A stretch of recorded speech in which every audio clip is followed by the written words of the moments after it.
Hi guys, welcome to our next lesson. So in today's lesson, we're going to be we're going to talk more about industrialization, right? And we're going to be learning about government corruption and trusts in this lesson. So what I asked you to do for the bell ringer for our warm-up activity is I want you to take a look at this political cartoon. And I posted it on Google Classroom. I really want you to take a close look at it, spend a few minutes really like looking through, and I want you to answer each of these questions here. So I want you to tell me, like, what do you see here? What are the men? What do the men wearing the top hats represent? And who are the men at the desks in this picture? And what do you think the intended message is of this political cartoon? So really take a look. Take a look at what they're wearing, how how they're drawn, what it says on their shirts, on their clothing, as well as what does the sign say at the top? What kind of clues by looking at this can help you to answer each of these questions, right? So make sure that you do that before you continue on with the rest of this lesson. So for today's lesson, what we are going to be doing, our objective is we're going to discuss corporate mergers that produced trusts or monopolies and cartels and the economic and political policies of the industrial leaders of the Gilded Age, this period of time that we're studying. And we're going to do this by completing closed notes, or basically the fill in the blank notes. I've posted those on Google Classroom. You should have those. I should have already explained to you what to do with those. Make sure you're filling them out as you go through this lesson. So let's talk a little bit about trusts and corporations and get an understanding of what these terms mean. So during this period, after the Civil War, up until the year 1900, businesses were rising and growing as industrialization was taking place. And as more and more people are immigrating to the United States, as we've been learning about, and as they join the labor force. And some of these businesses became very large, and they're called corporations. And a corporation is a business that a group of individuals operate. And typically, this group is called, like, the board, for example, and it includes positions like the chief executive officer, the CEO, the chief financial officer, the CFO, the vice president. There's a bunch of different positions typically on a board. And together, this board, this group of individuals, they come together and they operate the business. And they operate the business as a single artificial legal person. And that's what the law says, that corporations are legally people. And this means that the corporation itself, like Apple, which makes iPhones, is a corporation. They can sue people or companies. They can be sued in court. They can hire people. They can fire people. They can buy, sell, manufacture, and trade. So, for example, I worked for a corporation called TGI Fridays. It's a restaurant, right? And I was hired not by the CEO, not by the CFO. Technically, I was employed by the corporation. I was hired and employed by the corporation. I was on the corporation's payroll. I was paid by TGI Fridays, the corporation, not paid directly by the CEO. So that should help you to understand exactly what I mean by a corporation acting as a single artificial legal person, because that's essentially what TGI Fridays was acting as in terms of my example. So there are some advantages of a corporation, right? So we tend to think, oh, corporations, they're bad. Uh, when you learn more about business, there's some advantages to them, and some of the advantages. The first one is that they have the ability to secure and raise capital, and this means that they have the ability to raise money, and they do this by selling stocks and bonds or shares in the company, and this basically means that they allow people including you and me, to invest in the company. And this allows the corporation to raise far more money than if the CEO simply tried to ask for money from like his or her family, friends, and relatives, right? So normally with a small business that's not a corporation, the owner of the business has to get a loan from a bank, or they have to have the money on hand already, or they have to ask family or friends or relatives to help them to raise the money. But with a corporation, you don't need to do that. People in a corporation can buy and sell stocks, and they can invest in the company, the corporation, and they can technically own those shares and have partial ownership of the company, and they earn money in return for owning that stock. So whatever profit that the company ends up making, those who buy the stocks and bonds earn a percentage of that. It's called dividends. So it kind of goes both ways. So it allows the corporation to raise money, and it also makes money for those who invest in the company as long as it's profitable. Now, the second advantage is corporations offer limited liability. And this means that those who buy the stock and shares in a company and invest in a company, they're only really responsible for the amount of money that they've invested. They're not going to lose all of their personal wealth and assets, their car, their home, all the money in their bank account if the corporation goes bankrupt. That's the benefit of investing in a corporation. You're only putting the money that you invested at risk. It's not, if the corporation goes bankrupt, you're not going to really lose everything unless you've invested everything, which is not a smart idea, by the way. But it's different than a small business. Typically, if the small business goes under and it's your own locally owned business, typically that means that you are going bankrupt as well, that your assets and your personal wealth are at risk. So that's why corporations are also have a limited liability advantage.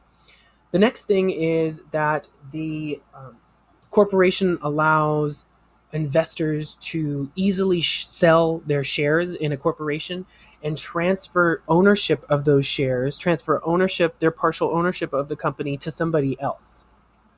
And finally, there is this concept of perpetual life. And this means that corporations, there's no limit to the life of a corporation. Ownership, and this is because ownership, like I said, can pass through many generations of investors. People can sell their stocks and their shares in the company to other people, and they can be transferred and passed over to other people. And that's why corporations can be well over 150 years old, long after the founder and the founding members of the board have passed away. So that's another benefit and advantage of corporation, is that it allows technically a corporation doesn't really have a limit to its life. It'll continue on perpetually.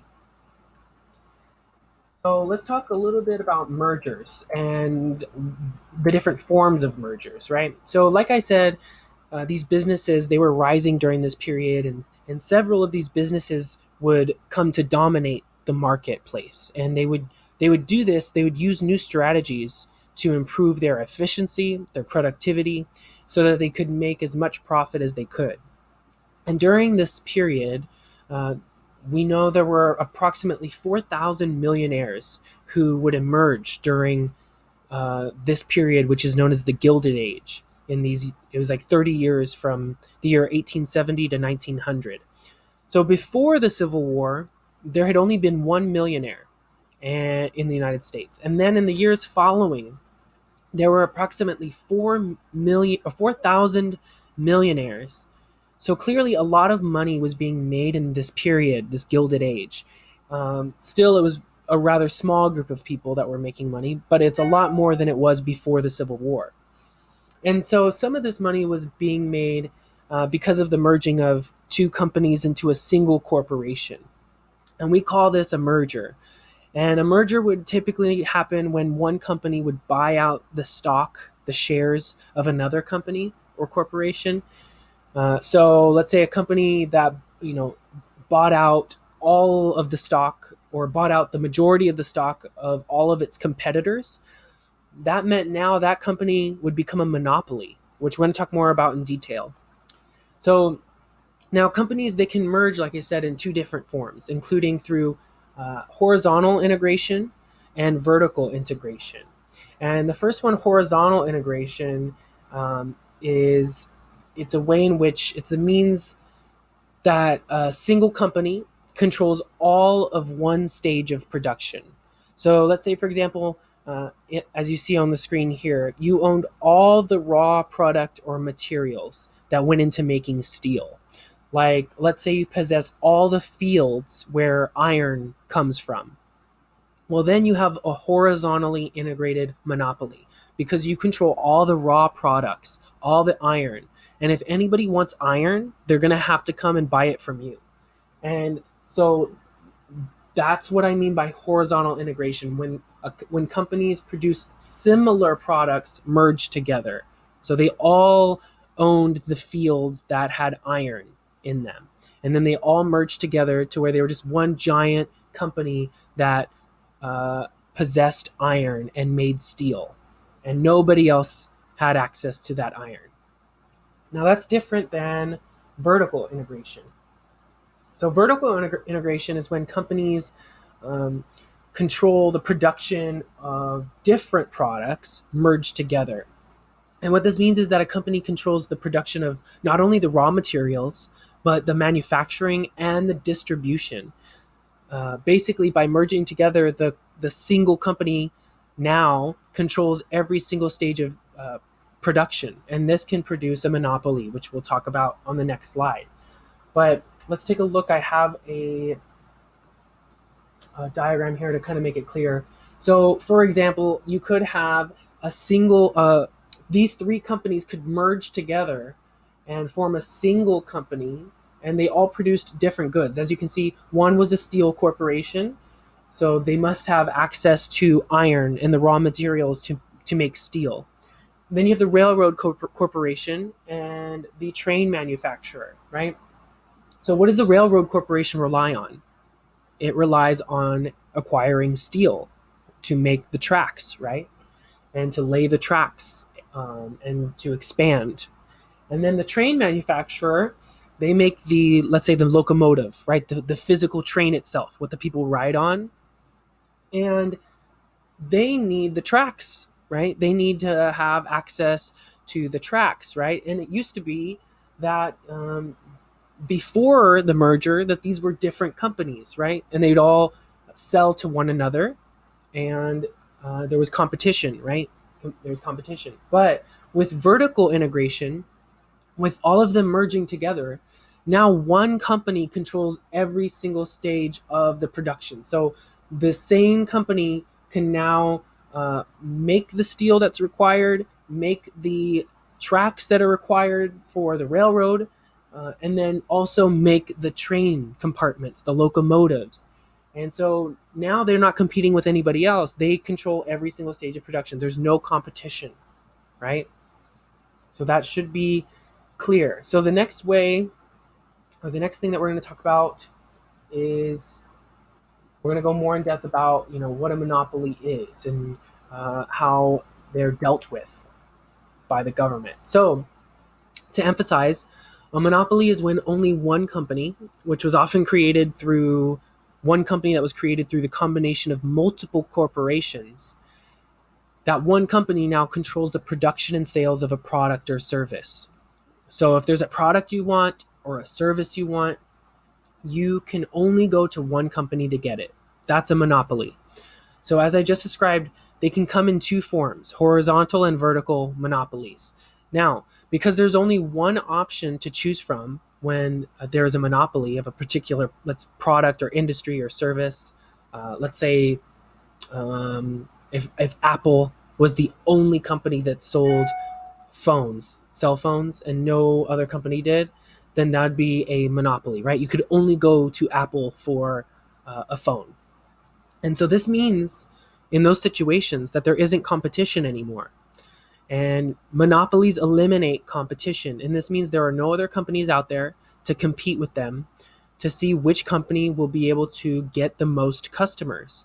And because there's only one company to choose from, every customer now has to either buy the product from that company or they won't be able to get the product elsewhere. Now, sometimes several corporations during this period would work together and they'd come to an agreement. And we call this a pool. They would come together in a secret agreement, even though they were competitors, and they would work together to fix prices and output or to divide up sales territory. And for example, like this would mean maybe there were three cell phone companies. Let's say, actually, we'll say three companies, mobile service companies like Verizon, AT&T, and T-Mobile, right? And in Southern California, you have access to all three of those and more. But if there was a pool, if there was a secret agreement, especially during this period of time during the Gilded Age, Verizon could, for example, say we will only operate in California and the rest of the West Coast, Oregon, Washington, maybe Arizona, the Southwest states. And T-Mobile, you'll take New York, Ohio, the Northeast, right? Maybe Minnesota, the North Midwest. And then AT&T, you'll take Florida and the South, and you'll take Texas. And we'll divide up the United States that way. So now people living in those states, they only get one choice. Verizon isn't going to sell or operate in Texas. They're not going to operate in Florida. And AT&T won't be operating in California. So now customers only get one product, one choice, and now these companies can work together and they can charge whatever they want. Technically, there's no competition there. They're not worried that their competition might try to offer a customer a lower price because we don't have any choice. We have to go with them. And so that's what a pool was. It was a secret agreement amongst competing companies to fix prices and to divide up sales territory in order to maximize their profits and to grow larger. And it did a disservice to the average person, right? Now, because this was happening, something called the Interstate Commerce Act is passed. But before I talk about that, I want to talk about why this was even allowed to happen. So sometimes this happened because these were allowed at first because the government had this policy called laissez-faire. And laissez-faire is a French phrase, and it literally translates to let do. And what this meant was that the government let businesses basically do what they want, and the government wouldn't interfere because the government thought it would be bad for the economy if they did that. Now, this does change. So like I said, the Interstate Commerce Act of 1887 is passed, as you can see on this slide, and it put an end to this when the railroad companies were doing this, when they were making these secret agreements, right? So the government does eventually step in, but it's after years and years of abuse, right? So, the train, right? Now let's talk a little bit more about what trusts are. So trusts are somewhat different, right? They're a type of monopoly, right? So we'll talk a little bit about John D. Rockefeller in a second, but in the next slide. But John D. Rockefeller, he's a famous person from this age, a robber baron, and he took a different approach to mergers that we've been talking about. Merging. We've been talking about that. Now he took a different approach, and his idea was, joining with competing companies in trust agreements. And with trusts, the people involved in a trust would turn their stocks over, their shares of stocks, to a group of trustees, people who ran the separate companies as one large corporation. And in return, the companies were entitled to dividends on the profits that were earned by the trust. So just to be clear, trusts were not legal mergers, and Rockefeller used a trust to gain control over the oil industry in America. So we'll talk more about that. But we do have the Sherman Antitrust Act of 1890, and this is an act that made trusts illegal, right? So make sure you remember that. It's an important term. The Sherman Antitrust Act, it's in the name, it made trusts illegal. Now, here's a picture of John D. Rockefeller. He's an example of a consolidator, a business merger, right? A monopolist. And he is known for oil, right? Like I said. So in 1870, his company, Standard Oil of Ohio, they processed or refined about 3% of the country's crude oil. So that was 1870. Within a decade, by 1879, which you can see on the slide, his company, Standard Oil, ended up controlling 90% of the oil refining business in the United States. And his company made huge profits. And they did this by paying employees very low wages, He drove his competition out of business by selling his oil at a lower price than it was actually, it cost him to produce. And then once he had control over the oil market, he ended up raising the prices far above the original level, right? So what he did was he sold it so low that he was actually taking a loss on it, and it drove all the other oil companies out of business. And once they were out of business, he then raised the prices far above what he was originally charging. And because of these tactics, because of this strategy, he made a lot of money, but he also had a lot of critics. And many of those critics began calling Rockefeller and others like him robber barons. And the robber barons were therefore the people who got extremely wealthy, just like Rockefeller, because of their business practices, because they would pay low wages, they would undersell their competitors or intimidate their competitors and drive them out of business. And by the way, John D. Rockefeller, in today's money, he would have earned about $336 billion. And I'm talking $336 billion with a B. He was massively rich. So we're going to watch a clip. So he's an example of a business consolidation, right? We're going to watch this clip. I have it open here.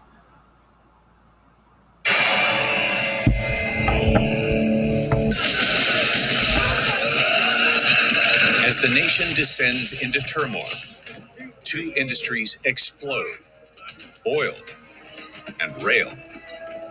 Tom Scott imagined the Pennsylvania Railroad as a world-girdling enterprise. Once the Civil War starts, he sees it as something that's going to connect the Mississippi River to the East Coast, and the East Coast to the West Coast. His vision is that the Pennsylvania Railroad is going to be the center of the world, the kind of main line of America.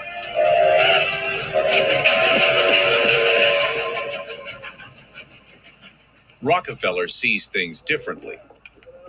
That the real money will flow from a new industry, the dark art of oil refining. In 1863, the opportunity he's been waiting for arrives. Gentlemen, may I have a word?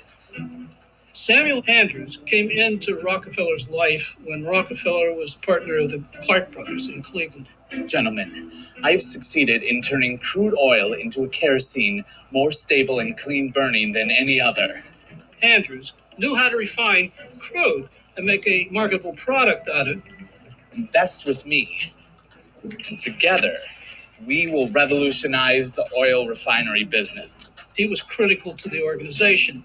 He had the knowledge, they didn't have it, and they needed it. Interesting. Tell me more, Mr. Andrews.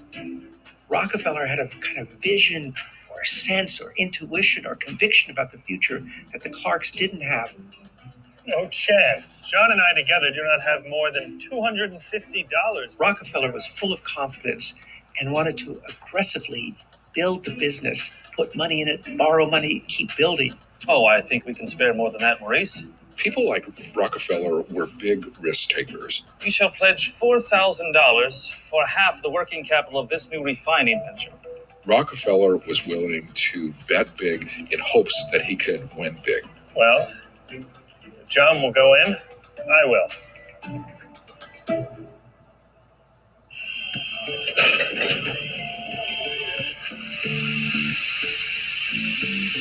Rockefeller has one big problem. He has to rely on railways to bring the crude to his new refinery in Cleveland. Tom Scott has his own agenda. He wants refining to stay in Pittsburgh, so his railway reaps all the profit. Scott and Rockefeller are now on a direct collision course over oil. Slash the rates. Right. So, as you saw, he had gotten into conflicts with other businessmen, and that's how it went back then. They were competing to become a monopoly, right? But now the next one we're gonna kind of talk about is what's it called? Andrew Carnegie, right here. So we'll talk a little bit about him. So here he is. He's got a great facial hair, right? And so he's the next captain of industry, as they're sometimes called. And he ran a steel company, that later became known as U.S. Steel, right? And today he would be worth about $309 billion. And he and Rockefeller traded places back and forth as to who was the richest man alive during this period, right? During this time. So just for reference, today, Bill Gates, he's worth a total of 115 billion. And Amazon, Jeff Bezos, his worth is about 185 billion. So remember, Andrew Carnegie is about 309 billion. So clearly, both Carnegie and Rockefeller had them both beat by a lot. So, about Andrew Carnegie, he was born in Scotland into a poor family. He immigrated from Scotland to the United States in 1848, and he did this at the age of 12 and when he came over here. And he began working when he came over, and I don't know, just imagine working at 12 years old, right? After having sailed across the ocean to a new country. It's pretty crazy. Anyway, he became a private secretary to a local superintendent of the Pennsylvania Railroad. And one day, he had fixed an issue that was happening, right? He saved the day, and he was given the chance by his boss to purchase stock in the company. And he took that chance. He took a loan out on his family's home to purchase the stock, and he invested in the company, and he actually ended up receiving dividends from his investment, right? Because the company was profitable. And from there, he entered the steel business in 1873, and he used the money he earned from his investment, his initial investment in the Pennsylvania Railroad, to get into the steel industry. And, he had seen the Bessemer process, the one that we learned about last week, to see how strong steel was and flexible using that process. And he saw it firsthand when he was touring a factory. And then after seeing that, he got into the steel business because of that. And by 1899, his company, the Carnegie Steel Company, ended up manufacturing more steel than all the steel factories in Great Britain combined. And as you can see on this slide, in 1900, he was producing 1/4 of the country's steel by this period. Then, in 1901, J.P. Morgan, who was one of the most successful and wealthy financiers, he was a banker in the history of the world. And he's also known as the founder of Chase Bank, J.P. Morgan Chase. So J.P. Morgan and his corporation, his company, they bought Carnegie Steel from Andrew Carnegie and merged it with his own corporation and turned it into what is known as U.S. Steel. And it became the largest business in the entire world at the time. So we're going to watch this clip here on Andrew Carnegie. Andrew Carnegie is born on November 25th, 1835 in Scotland. His father is a handloom weaver, while his mother binds shoes for a few extra quid. Carnegie was really affected by his mother. She was a strong woman. He wanted to take care of her. He vowed not to get married until after she was dead, and in fact, he did carry that out. But the family business is hit hard when the steam loom takes over the textile industry. Power looms come along and they drive Will Carnegie and virtually all of his compatriots out of business. The destitute family flees to America for a new start. And in 1848, at the age of 13, Andrew Carnegie arrives in Pittsburgh. A leader in iron ore production, the city is a growing manufacturing hub with over 900 factories producing brass, tin, glass, and textiles. He goes to work in a textile mill. A lot of children were employed doing this kind of work because it was really simple. The job puts food on the table, but just barely. He said, as God is my witness, I'll never starve again. He's vowed that when he got to be an adult, he would never have to beg for work. Looking to improve his status, Carnegie takes a messenger position with the Atlantic and Ohio Telegraph Company. The new technology was introduced just 5 years earlier. The telegraph was the internet of its day. It allowed instantaneous communications to varied places around the world. But it gave Carnegie the ability to literally have his finger on the pulse of business. Over 90% of all telegraph traffic was business related. It also allows Carnegie to exhibit a special skill. He develops the ability to just listen to the Morse code and write it down and not have to transcribe it.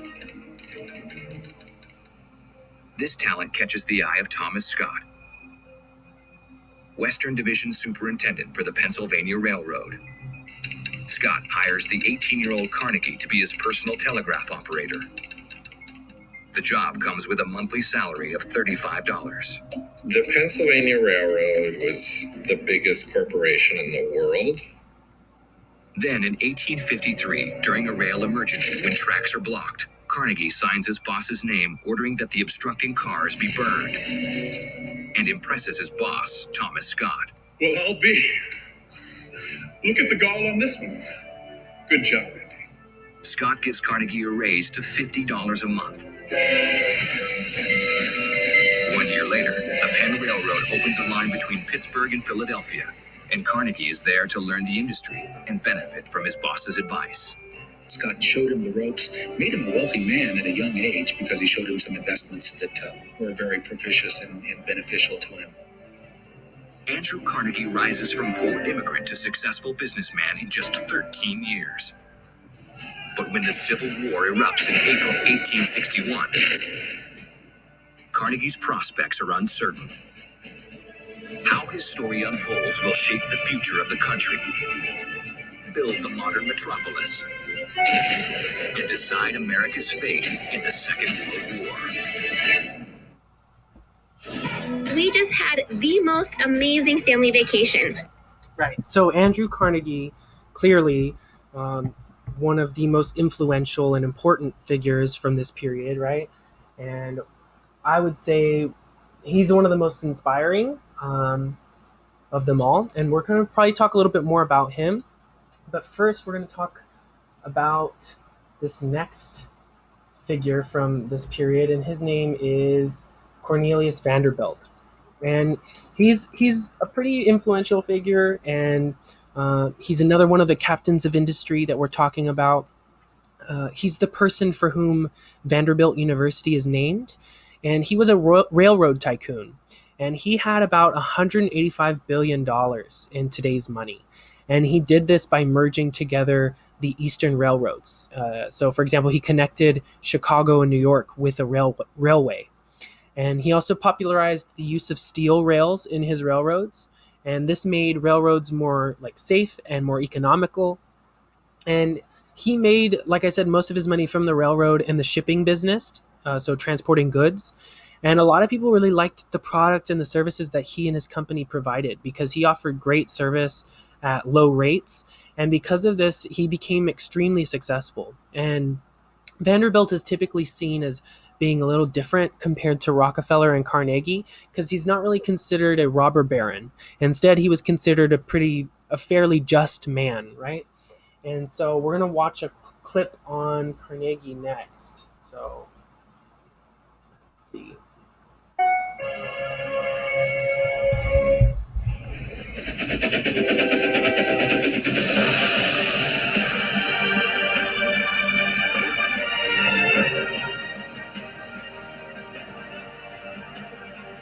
One of the great defining aspects of Vanderbilt's career is the good fortune he had to be born within eyesight of the city of New York.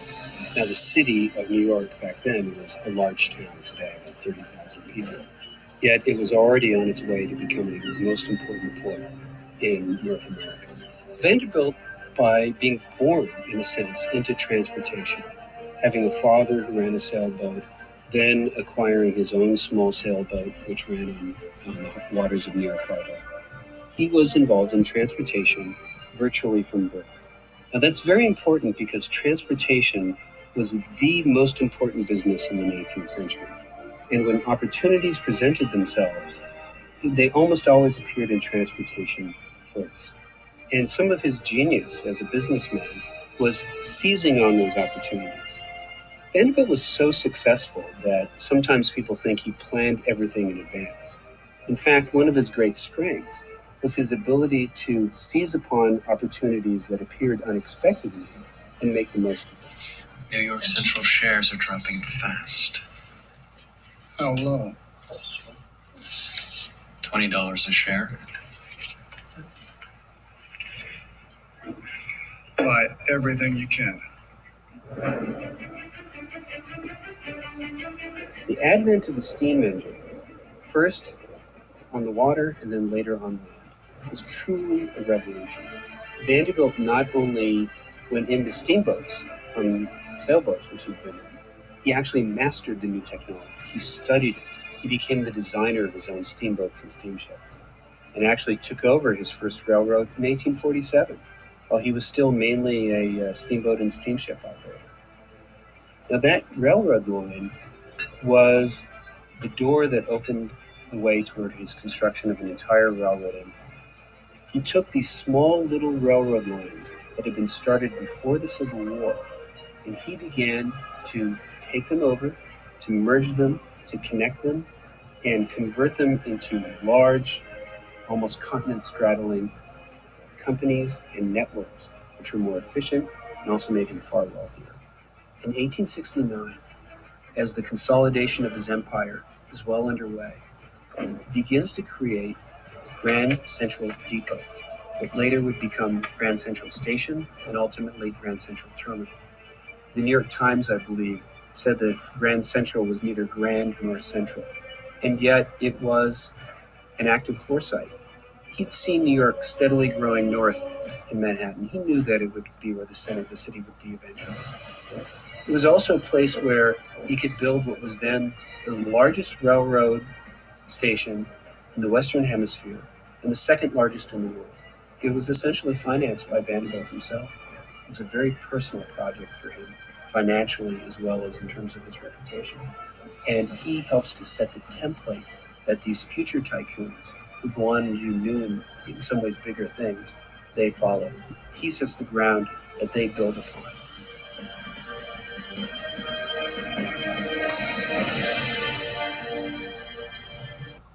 Right. So Vanderbilt, remember, is known for merging the railroads together, and he was a railroad tycoon, right? And so, actually, one of his descendants that probably some of you have heard of, is a famous news reporter in the United States on CNN. His name is Anderson Cooper, and he is a descendant of Cornelius Vanderbilt, which is pretty interesting. So he has a lot of money that was passed down to him. So we're going to talk a little bit about the advantages of big business. So there are some advantages. It's not always the most popular thing, but there are some clear advantages. So the first one is that big businesses allow for mass production. And we talked a little bit about the assembly line, right? That invention from Henry Ford, right? Dividing up labor. So having individuals responsible for only partially completing part of a product, right? So instead of making the whole car, you would only maybe put on the tires, right? And then somebody else would put on the hood and the trunk, and it would go down the assembly line, right? And also the other thing that's a big advantage of big business is the standardization of parts. Mass producing these products allows for the uniformity of products across the country, right? So it'd be easier to find a replacement for, let's say, your car if all of the cars have a standardized wheel, right? For example, let's say your wheel broke on your car and you needed to replace it. By having standardized parts, it'd be easy to go out and buy a new one, and you'd be able to replace it without any issues, right? So that's part of the advantage of having mass production through big business. The next is wide distribution. So big businesses can use advertising and sell products across the nation, right? And so that makes it a little bit more accessible no matter where you live with big business, you have better access to those products, rather than maybe if it was all relied on small businesses, certain products might not make it to certain geographical portions of or areas, regions of the country. And efficient management. That's another big advantage of big business, is the ability to hire executives to maintain research laboratories and to come up with new inventions, right? Apple as a company does this all the time. They just came out with a new iPad Air and a new Apple Watch, and every year they are constantly researching and trying to improve technology and the products that they make. And so big businesses with all that capital and with all that money, they're able to hire some of the best, brightest people, some of the best engineers in the world, in the country, right? And they're able to research and make products that are far, far and above what maybe smaller companies might be able to create, right? And the reason for that is because of that last part. They're able to raise capital for expansion.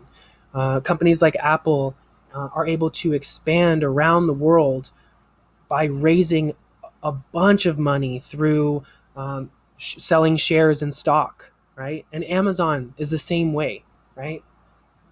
So those are some of the advantages of big business. So we're gonna watch this film clip. It's on factory work, and it's from Charlie Chaplin, actually.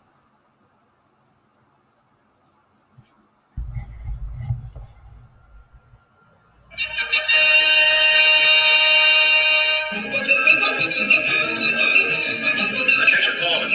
Double on bench 5. Check on the nut tightness. Nut coming to loose on bench 5. Attention foreman.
Back.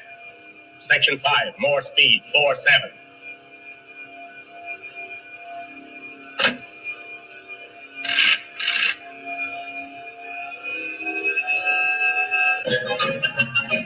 Relief man Henry. Relief man Henry.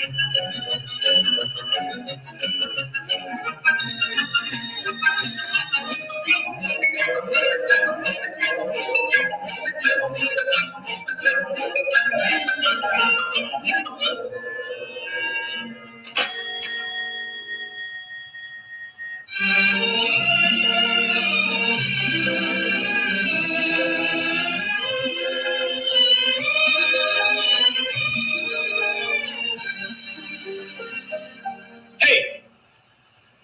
Quit stalling. Get back to work. Go on.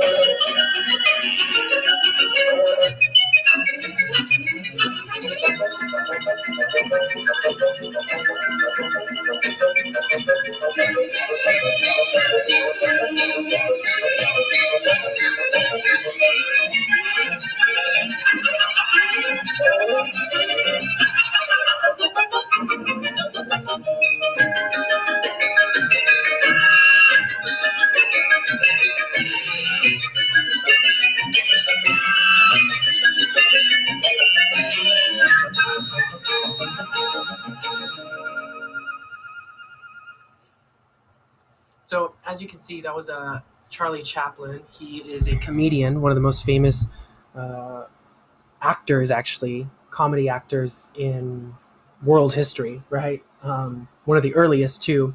And so you can see in that film, that short film, um, some of the things that we've been talking about. The assembly line, right? You can see the assembly line. You can see the standardization of parts, right? All the parts were uniform. They looked identical, and everyone had their own job, their own role on the assembly line. Now, we're going to talk a little bit about the abuses of big business. And the first is the elimination of competition, right? So having so many large corporations, big businesses and monopolies, it drove out small businesses. It didn't allow for small businesses to grow, right? They didn't really have an opportunity to compete and to get any customers and to have really a chance against them, right? And some people say this is still a problem today. And the power of over the customer that these big businesses had, they could force consumers to pay high prices and basically accept inferior quality. So, like I said in the example about Verizon, when you only have Verizon as an option, technically they could force you to pay whatever they wanted. It could be really high price, and they might give you like no data, or the data that they do give you, the service they give you, you're constantly dropping calls. That'd be just an example. When you don't have anyone else to go to, those big businesses can abuse you and not really deliver and give you the great high quality product that you might want, right? And the next abuse is the exploitation of workers. So especially back during the Gilded Age, and even some would say today, they pay low wages to workers who had to work long hours. And back then, they prevent them from forming unions.